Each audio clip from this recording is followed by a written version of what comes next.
राहुल शर्मा, उम्र 17 साल, 12वीं कक्षा का छात्र था। लेकिन अगर आप उसके मोबाइल का स्क्रीन टाइम देखते तो लगता वह कोई फुल टाइम मोबाइल ऑपरेटर है। दिन के 10 घंटे, कभी गेम, कभी इंस्टाग्राम, कभी रील्स, तो कभी यूट्यूब पर मोटिवेशनल स्पीच देखते हुए। राहुल का कमरा मानो ब्लू लाइट कैफे बन चुका था। किताबें तो बस अलमारी में सजावट की चीज बन चुकी थी। पढ़ाई बस स्कूल में अटेंडेंस और घर में बहाने। परिवार, माँ हर दिन कहती, इतना मोबाइल देखोगे तो आंखें खराब हो जाएंगी। पिता शांत रहते, शायद थक चुके थे बोलते बोलते। लेकिन राहुल के लिए यह सब ओल्ड स्कूल थिंकिंग थी। उसे लगता था, मैं तो स्मार्ट वर्क कर रहा हूं, सब मोबाइल से सीख रहा हूं। फरवरी का महीना था, बोर्ड की परीक्षा सिर पर थी। राहुल को लगता था कि उसे सब आता है। आखिर उसने YouTube पर हर टॉपिक का वीडियो देखा था। परीक्षा का पहला दिन आया, अंग्रेजी का पेपर खोलते ही राहुल की सांसें तेज हो गई। सवाल समझ में तो आ रहे थे, लेकिन शब्द नहीं बन पा रहे थे। दिमाग में बस वही एड, वही वीडियो, वही बैकग्राउंड म्यूजिक घूम रहा था। लेख लिखने को कहा गया था। मोबाइल की लत एक नई बीमारी, वो हंसा, फिर शर्मिंदा हुआ।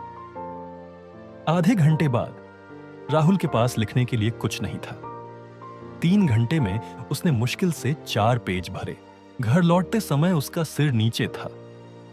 पहली बार राहुल ने महसूस किया कि उसका स्मार्ट वर्क बहुत पीछे छूट गया है। पेपर के अगले दिन स्कूल ने एक डिजिटल डिटॉक्स डे रखा। एक दिन जब सभी छात्रों को मोबाइल जमा कर देना था और सिर्फ लाइब्रेरी में बैठना था। राहुल को यह मजाक लगा, लेकिन स्कूल के नियम थे। लाइब्रेरी में बैठने के अलावा और कोई चारा नहीं था। राहुल ने बेमन से एक किताब उठाई, विंग्स ऑफ फायर, डॉ. एपीजे अब्दुल कलाम की आत्मकथा। उसने सोचा, चलो टाइम पास के लिए 2 से 4 पन्ने पढ़ लेते हैं। लेकिन जैसे ही पन्ने पलटने शुरू हुए, कुछ बदलने लगा। अगर तुम सूरज की तरह चमकना चाहते हो तो पहले सूरज की तरह जलना सीखो।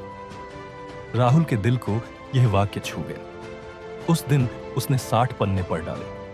उसे पहली बार एहसास हुआ कि असली रील तो असली कहानियों में है, संघर्ष की, मेहनत की, असफलता और वापसी की। उस दिन के बाद राहुल ने खुद से एक वादा किया, हर दिन कम से कम 1 घंटा किताबें पढ़ूंगा। मोबाइल अब भी था, पर धीरे धीरे वो ऐप्स अनइंस्टॉल होने लगे। उसने अपने कमरे की दीवार पर लिखा, मोबाइल आपको ध्यान भटकाता है, किताबें आपको दिशा दिखाती हैं। राहुल अब लाइब्रेरी जाने लगा। उसने इतिहास, विज्ञान और आत्मकथा पढ़नी शुरू की। वो वही मोबाइल यूज करता, लेकिन अब गूगल पर एटॉमिक हैबिट्स समरी इन हिंदी सर्च करता। पढ़ाई अब बोझ नहीं, जिज्ञासा बन गई थी। एक सुबह राहुल की मां उसके कमरे में आई और चौंक गई। राहुल पढ़ रहा था और पास में मोबाइल नहीं, बल्कि पेन और नोटबुक थी। मां मुस्कुरा दी और आंसू थामते हुए बोली, तू बदल गया बेटा, और ये बदलाव सबसे खूबसूरत है। पिता, जो हर दिन चुप रहते थे, उस दिन राहुल के पास बैठे और कहा, तू आज वही कर रहा है जो मैं कभी नहीं कर पाया, खुद को बदलना। गर्व है तुझ पर। बोर्ड की परीक्षा फिर से आ गई। इस बार राहुल ने शांति से, पूरे आत्मविश्वास के साथ परीक्षा दी। उसे टॉप करना था, सिर्फ मार्क्स में नहीं, बल्कि अपने पुराने आलसी रूप से। परिणाम आया। राहुल ने 92% स्कोर किया। स्कूल में तालियां बज रही थीं, घर में मिठाई बंट रही थी, और राहुल के दिल में एक आवाज थी, नेट ऑफ करने से जिंदगी ऑन हो गई। 5 साल बाद एक दिन राहुल अब यूपीएससी का इंटरव्यू दे चुका था। अपने पुराने कमरे में बैठा था। उसने एक चिट्ठी लिखी, अपने 17 साल के रूप को।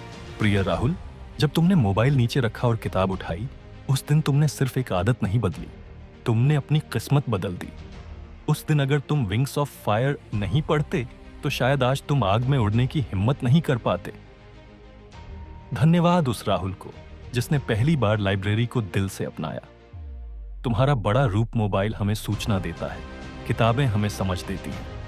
वक्त को बर्बाद करने के बहुत साधन हैं, लेकिन खुद को बनाने का सिर्फ एक रास्ता है, ज्ञान।